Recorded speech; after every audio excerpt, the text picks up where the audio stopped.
Pagi. Assalamualaikum warahmatullahi wabarakatuh. Apa kabar sahabat SQ?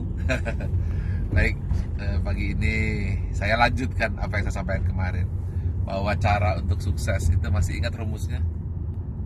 T takdir sama dengan Q1 plus Q2. Masih ingat? Nah, takdir sukses, gagal atau berhasil itu adalah perpaduan ya antara kodok dan kodar. Masih ingat ya? Itu yang pertama saya berikan kemarin. Jangan lupa itu. Kebanyakan orang menyalahkan kodok, menyalahkan lingkungan, menyalahkan hujan, menyalahkan orang tua, menyalahkan bapak, menyalahkan ibu, menyalahkan jalan macet. Nah, itu yang membuat kita tidak akan pernah berhasil.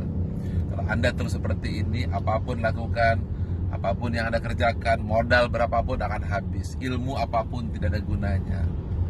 Apapun yang kita lakukan senantiasa kita akan mandek, tidak akan bisa move on.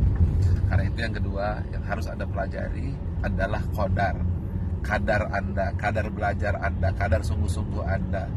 Ya, 3 hal yang harus Anda pelajari. Saya selalu ulang-ulangi. 1, yaitu pikiran Anda. 2, imajinasi masa depan Anda. 3, gerak Anda. Nah, 3 itu yang jadi kadar yang harus Anda pelajari. Oke.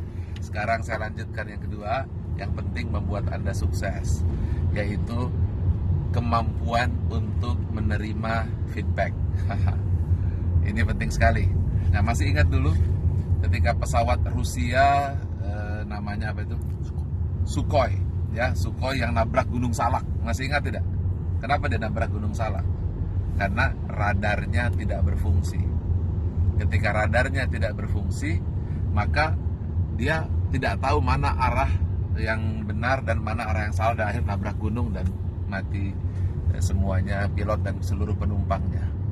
Nah, manusia juga sama, kita punya radar, ya, yang punya radar yang mampu untuk merespon apabila dia tidak sesuai dengan arah dan tujuan. Nah, inilah yang disebut dengan feedback. Feedback dari orang itu ibarat di airport ada petugas yang memberikan informasi, ya, menara kontrol, ya, misalnya utara sekian derajat, selatan sekian derajat. Bayangkan kalau Anda jadi pilot yang memberitahu Anda lemparin batu gitu. Anda lemparin batu, begitu ada orang memberitahu dilempar batu, dimaki-maki. Ya, akibatnya apa? Ya, Anda akan nasibnya seperti Sukhoi nabrak Gunung Salak gitu. Nah, begitu juga apabila ada orang memberi input, ada orang memberi masukan, terima supaya radar Anda bisa bekerja. Anda perlu orang lain. Atau kadang, kalau Anda lebih hebat lagi, Anda datang ke teman Anda. Bisa nggak ngasih masukan, kira-kira apa ya yang bisa lakukan supaya saya berkembang? Haha, ini susah kan?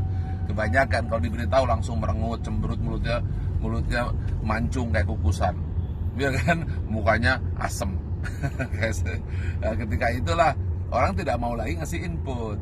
Padahal input adalah radar menara kontrol yang membuat Anda bisa mencapai tujuan. Oke, mulai pagi ini tanya ke suami Anda, tanya ke istri Anda, kira-kira masukan apa ya supaya saya lebih bagus. Berani nggak? Haha, pasti kamu takut kan? Nah, coba tanya lagi ke orang lain, teman, kasih masukan nggak ya supaya saya bisa lebih maju. Karena biasanya, umumnya takut mendengar kata-kata masukan, yes or no. Akibatnya berantakan keluarga, berantakan organisasi, berantakan belajarnya, berantakan bisnisnya. Akibatnya Anda putus sudah sama pacar, sering nggak? Akhirnya Anda putus cinta lah, frustrasi. Karena itu gampang caranya, masukan orang lain, komentar orang lain itu adalah input yang membuat pesawat Anda mencapai tujuan. Itu dulu dari saya. Selamat mencoba. Coba segera lakukan. Mudah-mudahan Anda berani dan siap mendengar kata-kata yang tidak Anda suka, tapi itu menyelamatkan, membuat Anda sukses. Pagi sahabat SQ.